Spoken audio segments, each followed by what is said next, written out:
తెలుగులో మళ్ళీ big boss సందడి మొదలవబోతోంది. ఇప్పటికే బిగ్ బాస్ 7 సీజన్లుగా ప్రసారమైంది. తొలి సీజన్ ను తనదైన వ్యాఖ్యానంతో సూపర్ డూపర్ హిట్ చేశాడు మ్యాన్ ఆఫ్ వర్సెస్ ఎన్టీఆర్. ఆ తర్వాత రెండో సీజన్ కోసం హోస్ట్ గా నేచురల్ స్టార్ నానిని రంగంలోకి దించారు.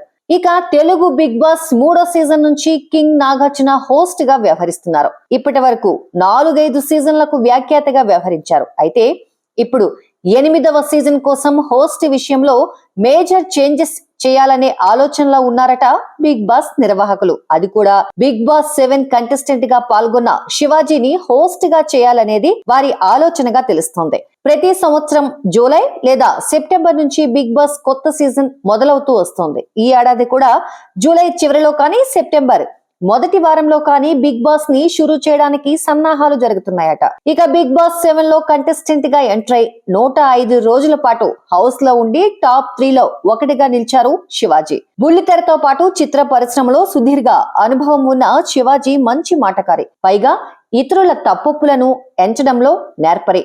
ఈ క్వాలిటీసే బిగ్ బాస్ హోస్ట్ కి కావాల్సినవి. అందుకే శివాజీని బిగ్ బాస్ 8 కి వ్యాఖ్యాతగా చేయాలనేది నిర్వాహకుల ఆలోచనగా ప్రచారం జరుగుతోంది. ఏది ఏమైనా బిగ్ బాస్ 8 హోస్ట్ కంటెస్టెంట్స్ వివరాలపై త్వరలోనే క్లారిటీ రానుంది.